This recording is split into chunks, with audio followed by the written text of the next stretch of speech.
लोग पढ़ेंगे अभी ये वाला जो 2 पॉइंट्स था हम लोग कवर नहीं किए थे, उस 2 पॉइंट से पहले हम लोग थोड़ा आगे जाते हैं।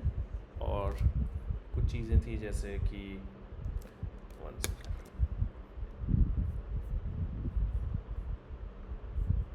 तो उस दिन क्या था कि हम लोग अगर ऐसे देखे थे कि जैसे ये पार्टिकल है ओमेगा से रोटेट कर रहा है, ठीक है। तो इस पार्टिकल का अगर इस लाइन के अक्रॉस हम देखें, ठीक है, आज ज़्यादा नहीं, ये लेक्चर सिर्फ 20 से 25 मिनट का होगा मैक्सिमम। इस लाइन के अक्रॉस अगर हम देखें, मान लेते हैं ये पॉइंट अगर ओ है, तो क्या इस ऑब्जेक्ट का, तो इस ऑब्जेक्ट का अभी क्या है, अगर इसके अक्रॉस रोटेट कर रहा है ओमेगा से, तो ओमेगा हर पार्टिकल का कांस्टेंट होगा। ये हम लोग पढ़ चुके हैं, ठीक है।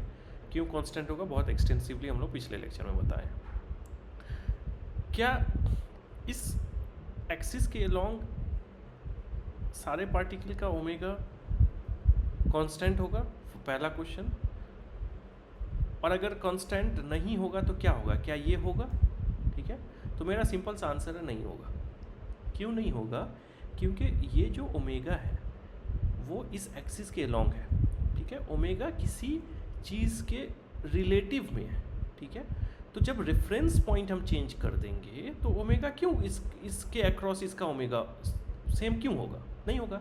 अब अगर ओमेगा को हमको देखना है तो ओमेगा एक्चुअल में क्या होता है, किसी भी रेफरेंस पॉइंट से कोई भी पार्टिकल का जो पोजीशन वेक्टर है वो कितना रोटेट कर रहा है वही ओमेगा डिसाइड करता है, ठीक है।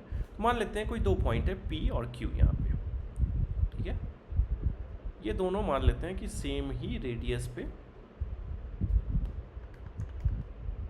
इसके अंदर ये सेम सर्कल में मूव कर रहा है, ठीक है। सेम प्लेन में है, सेम सर्कल में है, उसी प्लेन में ये एक पॉइंट है O डैश, उसी प्लेन में मान लेते हैं ये पॉइंट O है और ये पॉइंट P है और ये पॉइंट Q है।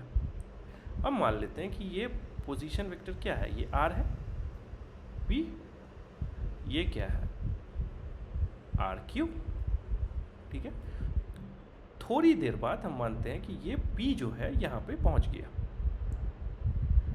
तो चूंकि, और ये मान लेते हैं थीटा है, ठीक है। तो चूंकि P और Q इस एक्सिस के अलोंग रोटेट कर रहा है सेम सर्कल में, ओमेगा सेम है, तो अगर P Q पे पहुँचेगा तो Q भी जो है, अगर P Q पे पहुँच के P डैश इसको कह सकते हैं, तो Q जो है वो यहाँ पे Q डैश पे पहुँच जाएगा।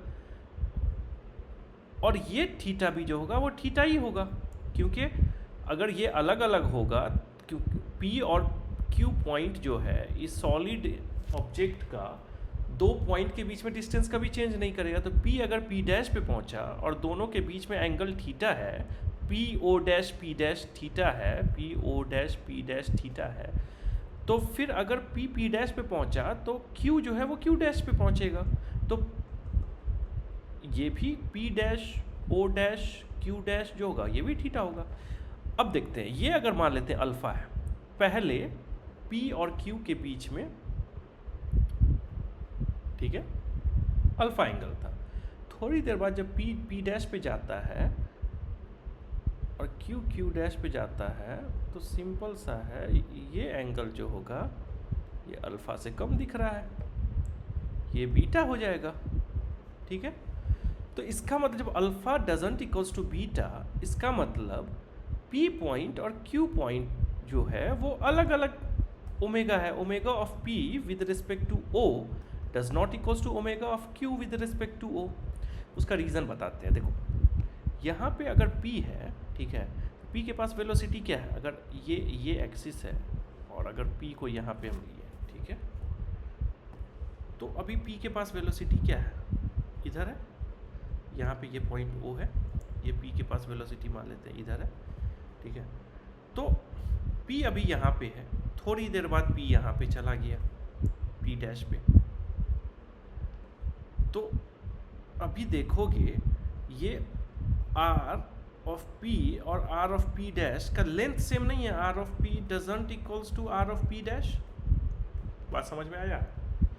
इसका मतलब क्या हुआ कि इस P के पास इसके रिस्पेक्ट में एक परपेंडिकुलर वेलोसिटी है और एक टेंजेंशियल वेलोसिटी है। तो इसका मतलब क्या हुआ कि ये P जो पॉइंट है इसके रिस्पेक्ट में अगर ये इस एक्सिस के अलोंग रोटेट कर रहा है ये ऑब्जेक्ट, तो P पॉइंट जो है इसके रिस्पेक्ट में एंगुलर वेलोसिटी भी उसके पास है और रोटेशनल वेलोसिटी भी है और ट्रांसलेशनल वेलोसिटी भी है। रोटेशनल वेलोसिटी ये है, ट्रांसलेशनल वेलोसिटी ये है, लेकिन इसी P पॉइंट का इसके रिस्पेक्ट में सिर्फ रोटेशनल वेलोसिटी है। बात समझ में आया? तो इसका जो होगा ये क्या होगा, ओमेगा, अभी यहाँ पे इंस्टेंटेनियसली ओमेगा क्या होगा, यहाँ पे v, अगर मान लेते हैं ये थीटा है, ये थीटा और ये थीटा सेम नहीं है, ये थीटा अगर हम मानते हैं तो क्या परपेंडिकुलर कितना है v, अगर मान लेते हैं v वेलोसिटी इसका है तो v साइन थीटा इस डायरेक्शन में अपॉन rp का मॉडुलस, ये इसका ओमेगा होगा। बात समझ में आया? और यहाँ पे अगर ये इसका तुम देखोगे इसके रिस्पेक्ट में तो क्या होगा, इसके रिस्पेक्ट में ओमेगा, इसको ओमेगा डैश मान लेते हैं या omega with respect to O, omega with respect to O dash जो इसके अक्रॉस नाच रहा है क्या होगा, v बाई, अगर ये r है तो v बाई r, ये वेलोसिटी और ये वेलोसिटी तो सेम है, ठीक है, लेकिन ये ना साइन थीटा इस कंपोनेंट इसके पास है, ना ये r सेम है। अगर इस ऑब्जेक्ट को हम, इस लाइन को अगर हम, ये पहले r था अब 2r पे लेके चले गए, ठीक है,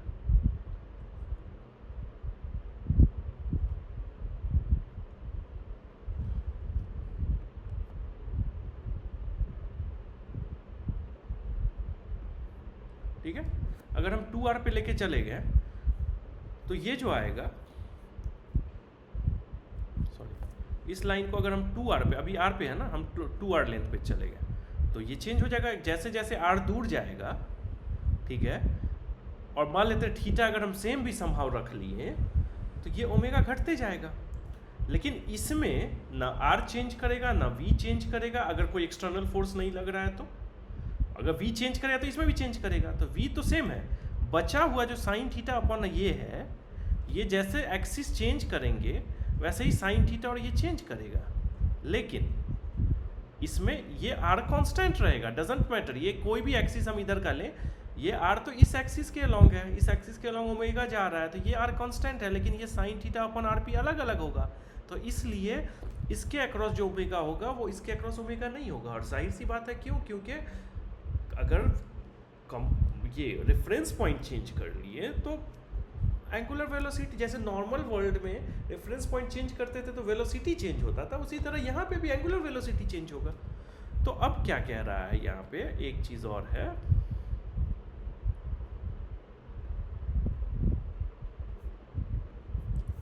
एक चीज़ और कह रहा है, तो अब उस दिन क्या पढ़े थे, ये हम पढ़े थे एवरी पार्टिकल, अगर मान लेते हैं ये सारा पार्टिकल अगर रोटेट कर रहा है तो अभी इस पे देखते हैं,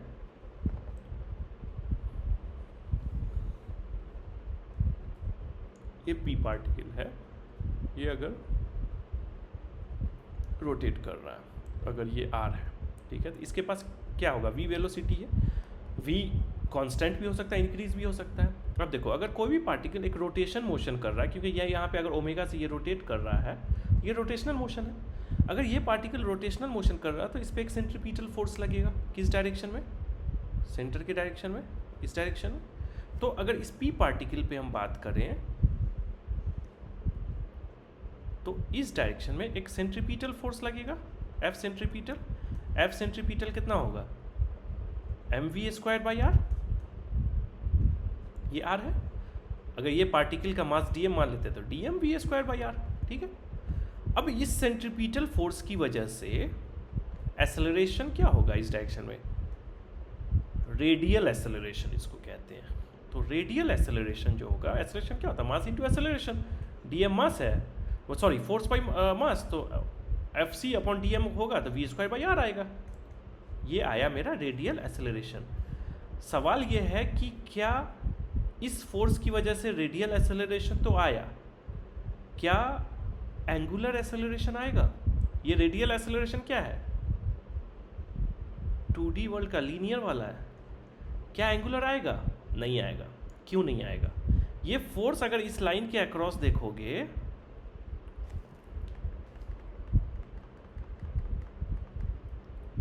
इस लाइन के अक्रॉस अगर इस फोर्स को देखोगे तो ये फोर्स इस लाइन से पास कर रहा है, तो आर वेक्टर किधर है, इस तरफ है आर वेक्टर। टॉर्क क्या होता है, R vector cross F vector, R F sine theta, theta क्या है, 0 है। तो ये हो गया टॉर्क 0।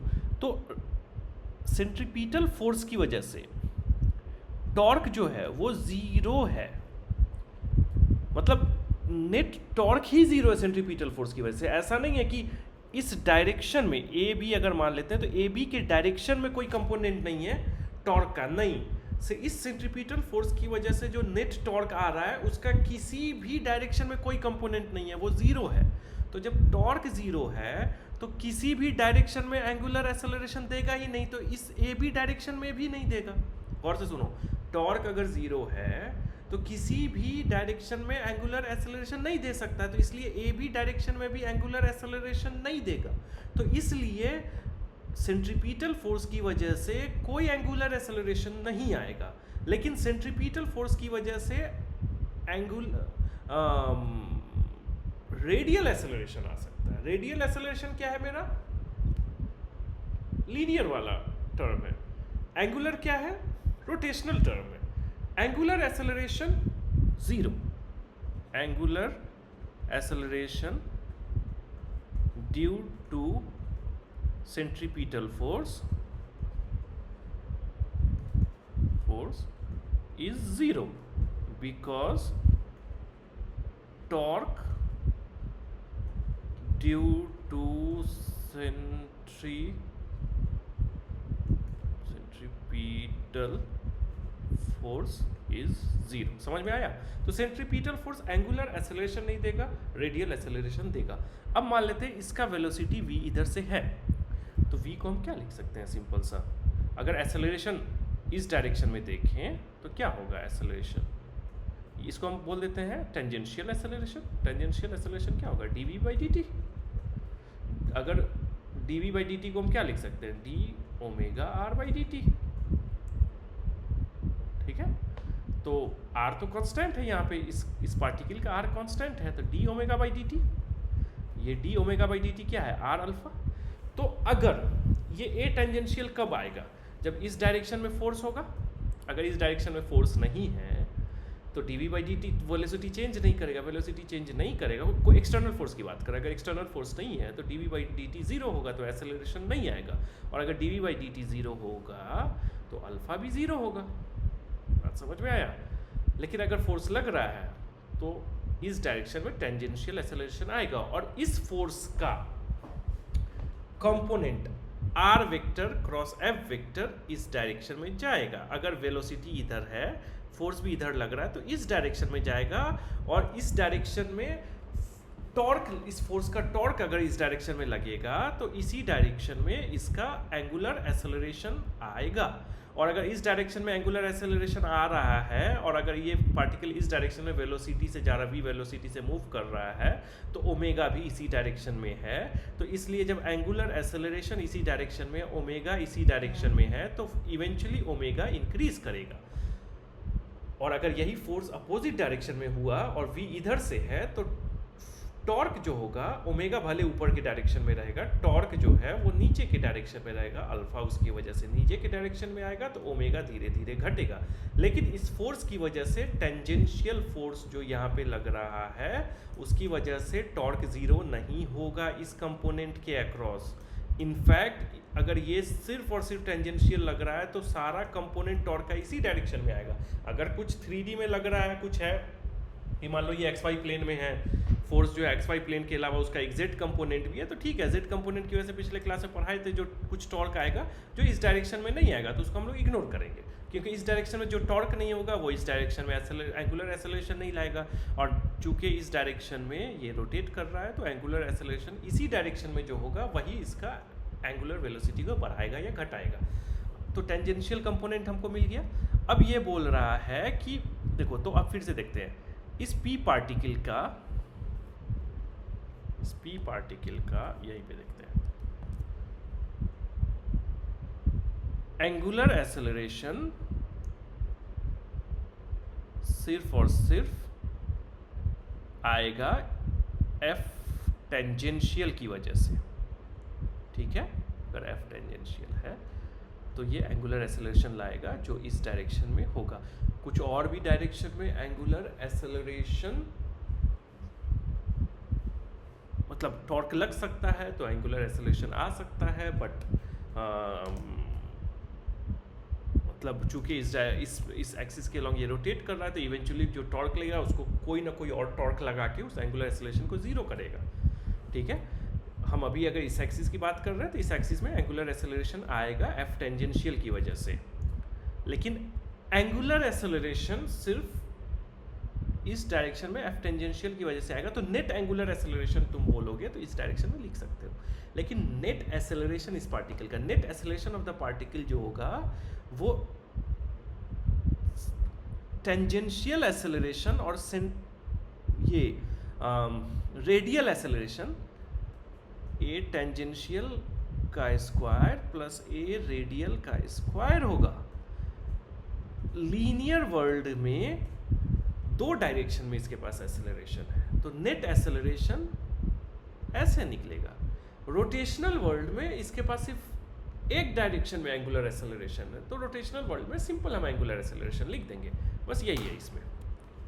नेक्स्ट क्लास में हम लोग ये पढ़ेंगे एंगुलर मोमेंटम।